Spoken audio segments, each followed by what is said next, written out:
Hi, I'm Patricia Greenberg, and you're listening to It's Okay to Be Old, a show about all things aging well.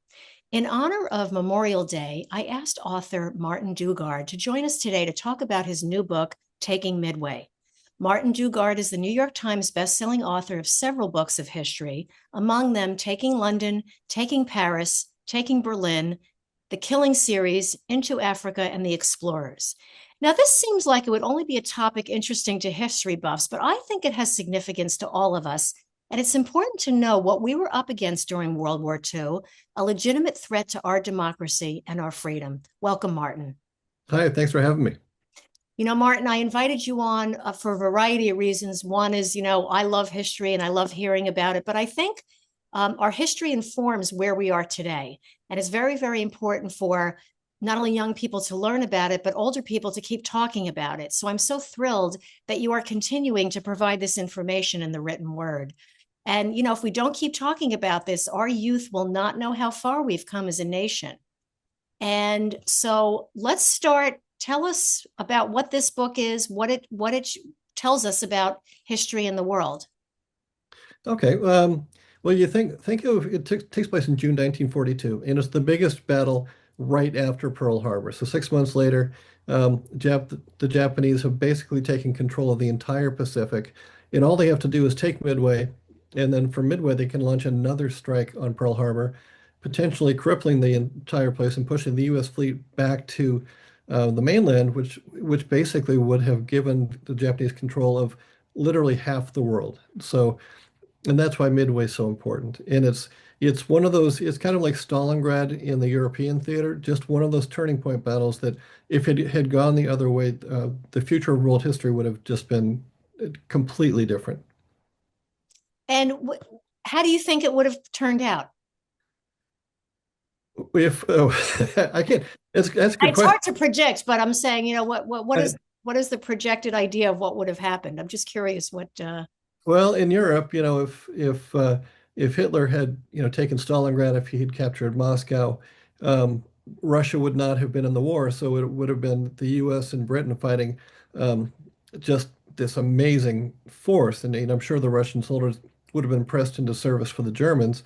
In the Pacific, if you can imagine it, with the Japanese controlling all of that, it would have been almost impossible to have gone and taken all that back because we ended up launching a lot of our island hopping, which was the tactic we used to finally get to Tokyo. We needed bases for it. So if the Japanese had taken Midway, they would have likely attacked Australia. And next thing you know, everything from, gosh, India all the way over to the U.S. West Coast would have been under the Japanese thumb. I mean, it's an amazing thing to ponder. And I ask you that specifically because what people, we're in such turmoil in the world now, and anti-war, people are taking sides, people are fighting all the time. We're, it was necessary for the Americans to go to World War II. A lot of people don't realize that, like you said, we would not have the world we have today. We were fighting a monster, an out of control monster. And later wars, maybe that may not have been the motivation or the reason behind it, but World War II was critical that we were there and we fought back and we won. Yeah, as we're seeing right now in America, there's a growing isolationist movement, just this, not just America first, but America stands alone, get rid of the rest of the world. But and the same thing was happening in the late 1930s in the US. There was a huge isolationist movement led by Henry Ford, the automaker, and by Charles Lindbergh, the pilot. Hundreds of thousands of Americans really actively fought to make sure, I mean, fought in the sense that they argued against the U.S. going to war, even as Europe got conquered by the Germans and Britain stood alone. The Congress passed a series of neutrality acts that prevented President Roosevelt from assisting Britain, so he had to do so somewhat covertly. But all those people who think that we as a nation can, as powerful as we are and as strong as we are and as um, uh, intuitive as we are, we have a way of problem solving that some other democracies don't have. Um, we need to be part of this global argument. And I look to the situation in the Ukraine right now. We don't necessarily need to send troops in there, but we need to be the group that stops the Russian advance into that part of the world. It's just these little things that we can do as a nation to preserve our democracy.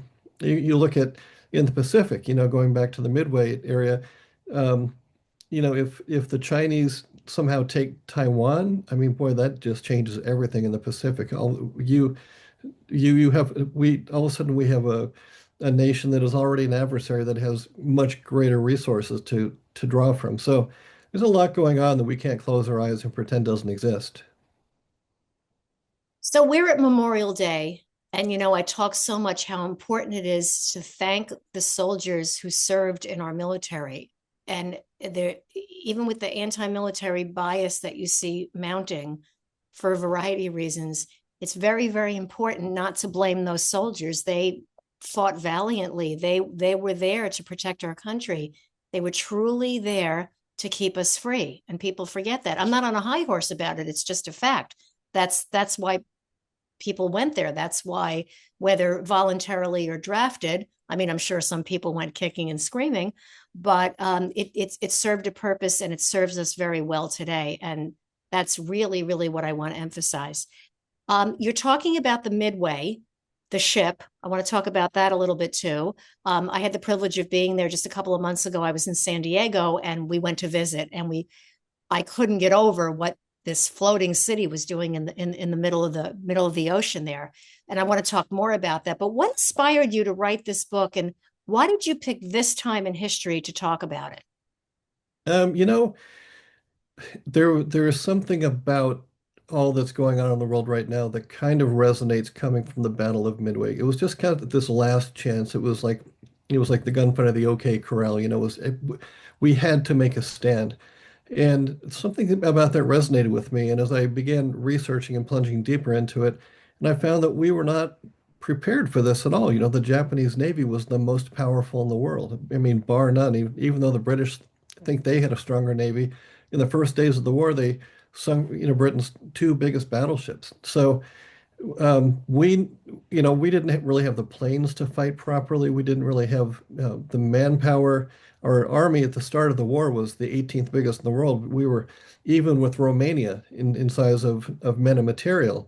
So this is a much right now we think of it as, oh, it's just a naval battle, but it was one of the most valiant moments in World War II, bar none. It required bold decision making, courage on the part of the aviators who flew into those ships to try to take them out of action, and just we needed a moment. We are a country that was still reeling from Pearl Harbor. We needed to turn the tide. We needed to do something that made us feel like we had hope, and that's why this is important.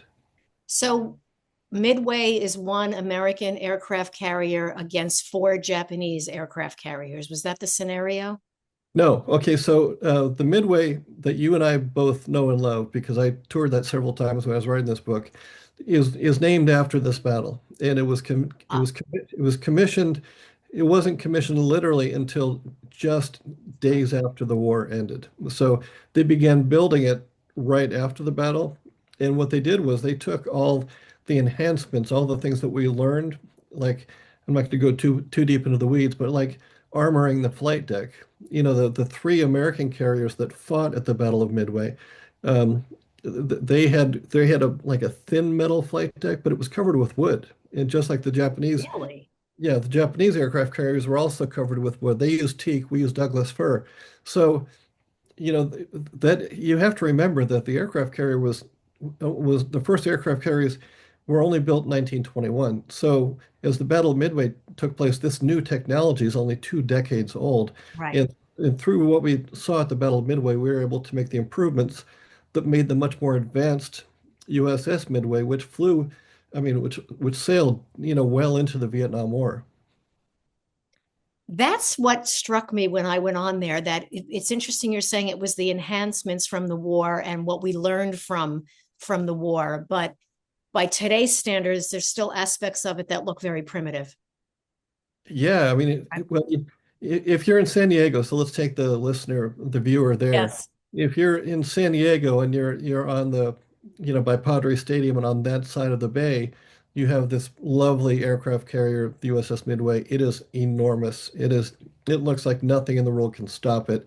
You've had every kind of airplane from propellers to fighter jets land on that surface, and yet prohibitive and intimidating as it can be, if you look just across the bay where the current class of aircraft carriers are moored, and there's usually one or two in port at the same time, so you can see them quite visibly.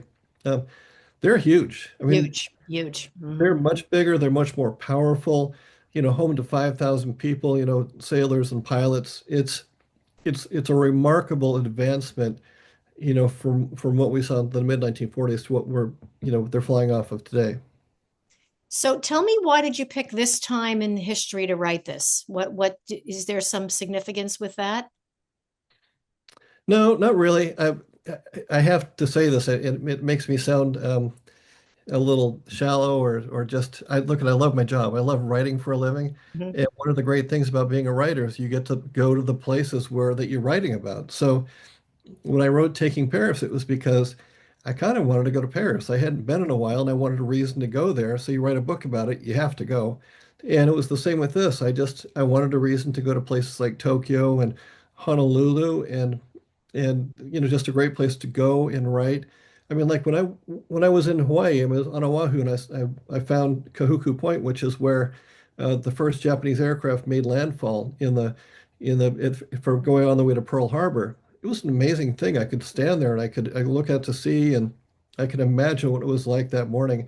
The sun just coming up as this swarm of aircraft, over 400 just came ashore and went on their way. So that's why I wrote this book. I just wanted to, I like writing about World War II. It's fun. I mean, I've written 30 books of history, and only the last four have been about World War II. But it's challenging, and it's a momentous time in history. And then you combine the travel with that, and it's just a great thing it's a great reason to write a book. Absolutely. It's your curiosity alone, just to be interested in this and to keep looking and keep learning is such a wonderful thing, no matter what age you are.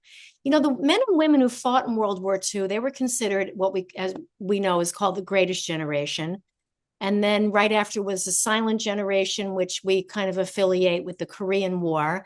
And then, of course, baby boomers are associated with the Vietnam generation, those people born between 1946 and 55. I talk a lot in my work about how history, war, and current events shape us, and how, we've seen in recent years people are living longer, healthier, and more vibrant lives. What impact do you think the knowledge of history and how primitive, if you will, it appears today, what impact do you think that's having on younger people? I don't think a lot of them are aware of it yet. I mean, because, a lot of people know that thing, history repeats itself, but I don't think people understand that many of the things that are happening right now in the world can be traced directly to World War II, directly. I mean, some of the things that are coming undone in the world right now were things that have been in place since 1945 and the end of the war. So, it's one of those things. I mean, when I was in my 20s, I didn't have a lot of interest in history. It's just you're so busy, you know, finding a partner and building a career and just doing life that you don't want to sit down and really reflect on all that's come before unless you're, a total history nerd like I am. But but but um I think, you kind of start thinking about it when you get into your 30s and your 40s, and all of a sudden you realize you have just a little pause in your life to reflect a little bit. So, and you were talking about fitness just now. I mean, we used a lot of the advancements from World War II to change how we see fitness today. Like in the 40s and the 50s, it was believed that if you exercised too much, if you had too many heartbeats, you would die prematurely. We were supposed to be predisposed to hitting middle age and just dying. Yeah. That was just a fact of life. And then we learned in the 60s, President Kennedy started this huge fitness movement. We learned that if you did aerobic activity like riding a bike or swimming or running, it actually made your heart stronger. It actually prolonged your life. And all that knowledge has kind of built up to where we are today. But you you take the roots of that knowledge and it goes right back to World War II.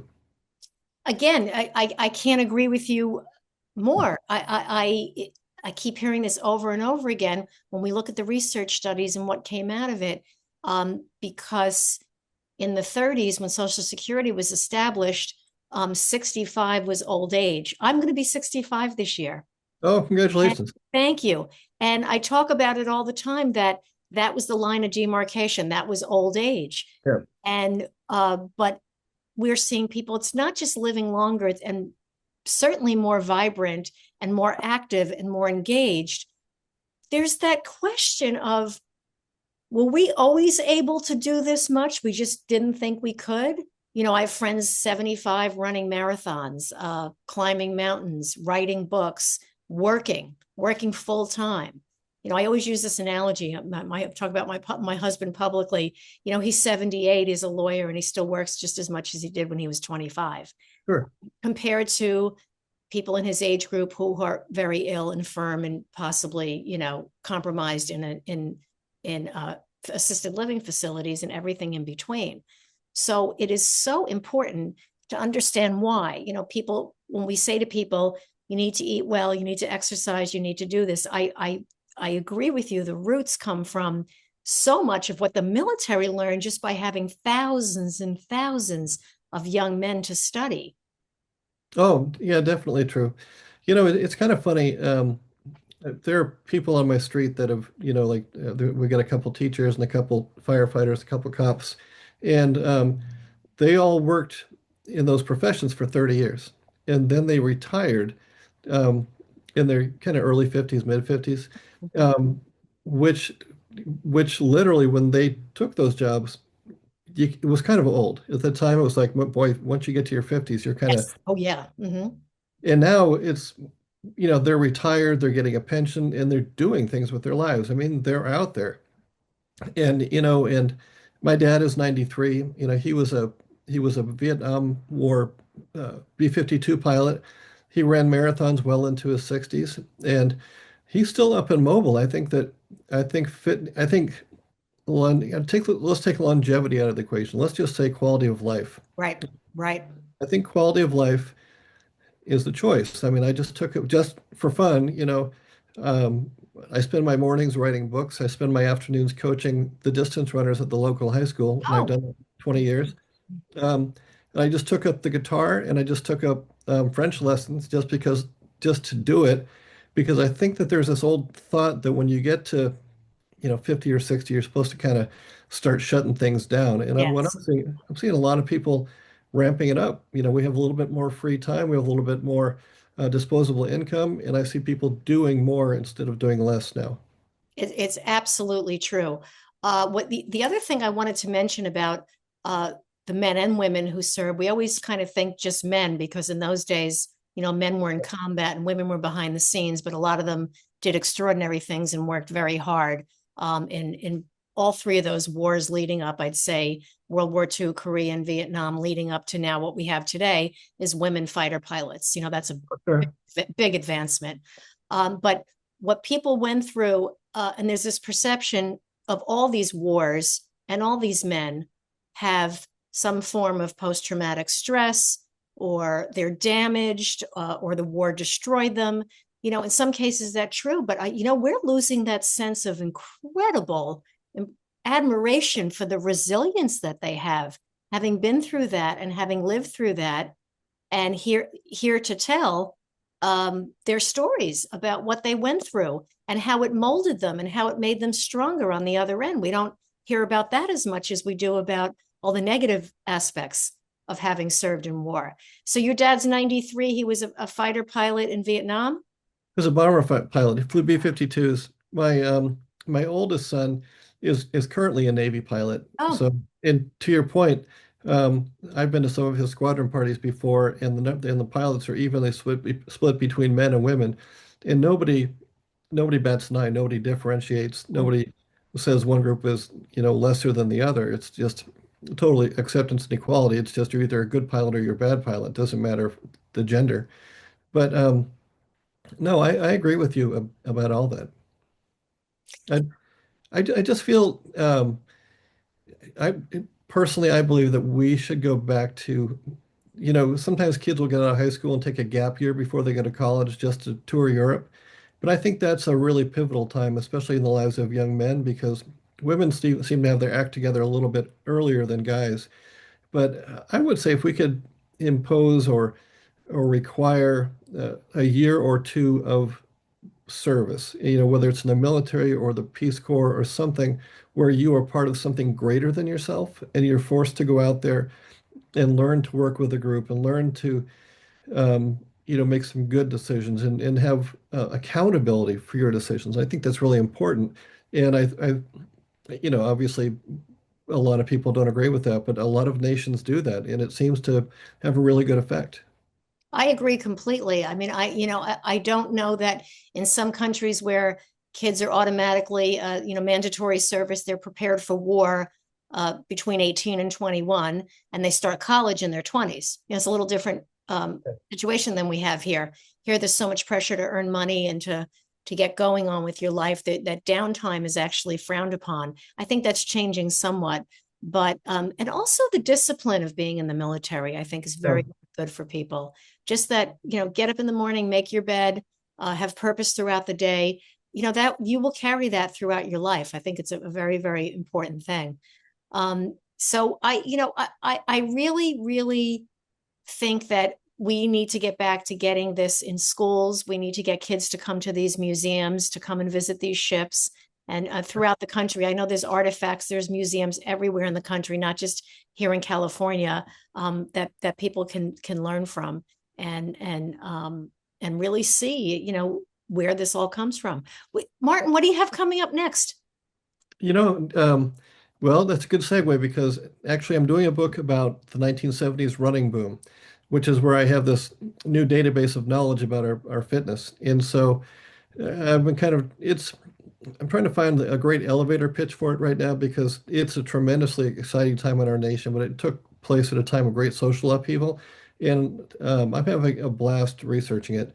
And it's actually a great follow-up to Midway because again, we go out of the stuff that we learned during World War II and we take it up into, the 70s, 80s, which became a time of great social upheaval.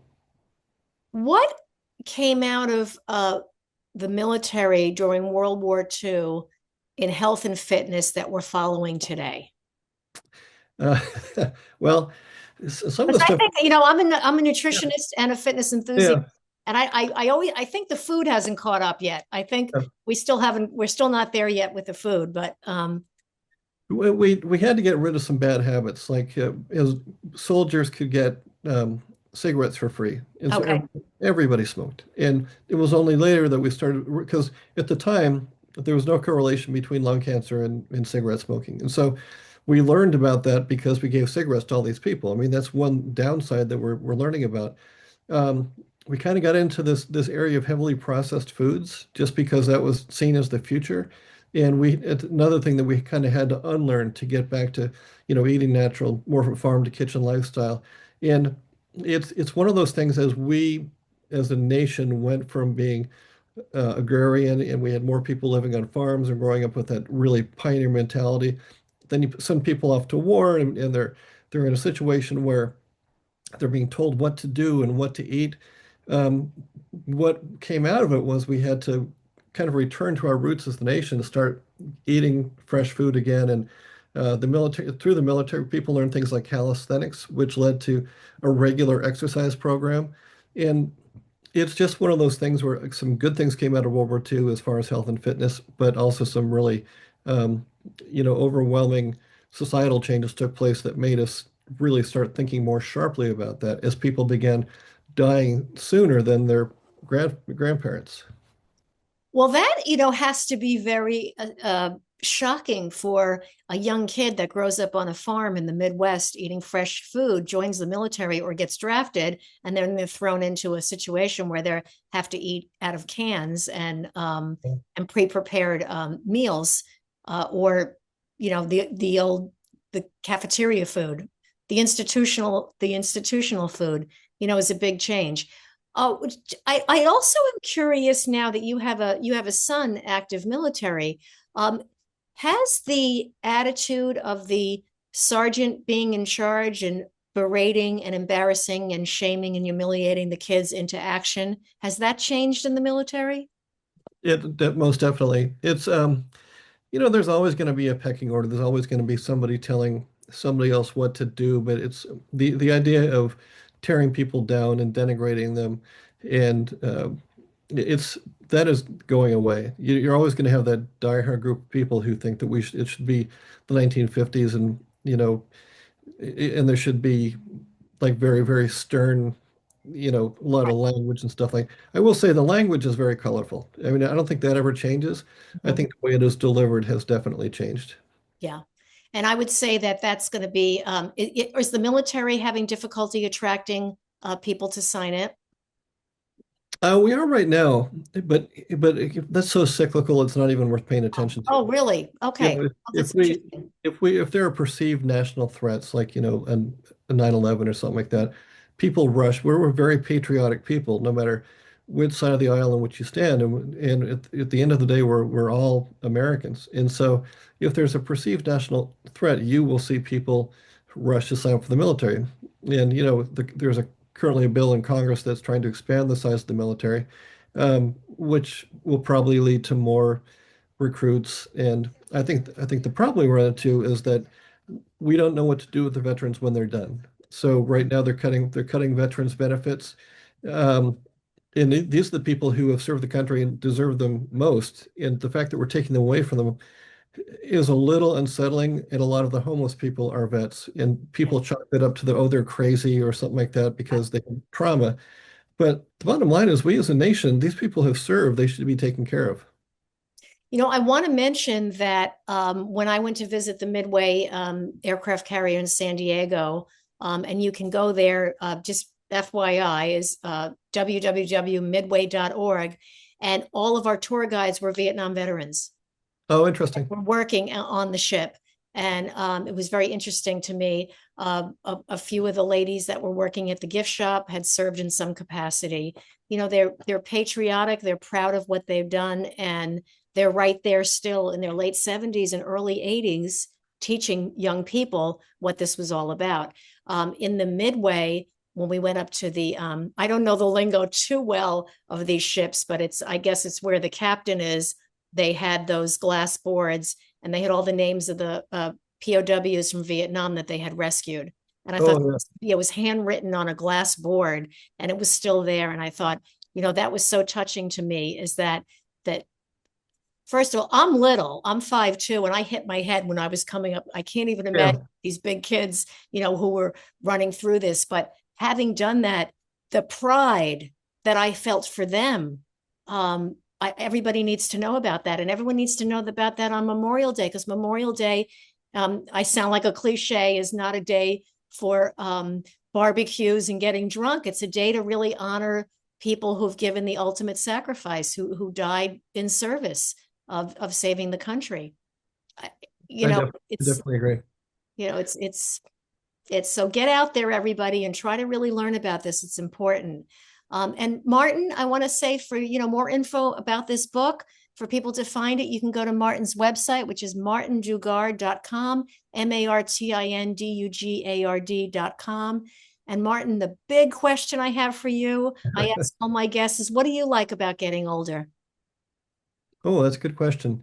Um, I'm not.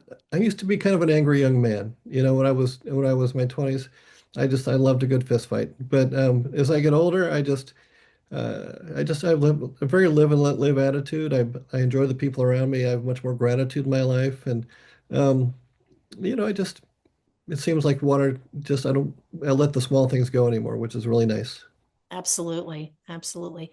Well, Martin, I want to thank you so much for joining us, and I wish you all the best in your future endeavors. Keep us posted, and we'll put your website up on the show when it's listed. And I want to thank all of you for listening to It's Okay to Be Old. Please subscribe to my channel for more engaging discussions on all things aging well. And for feedback or show topic discussions, you can contact me at www.patriciagreenberg.com. And again, thank you, Martin, and thank you all for listening. Stay safe and stay well.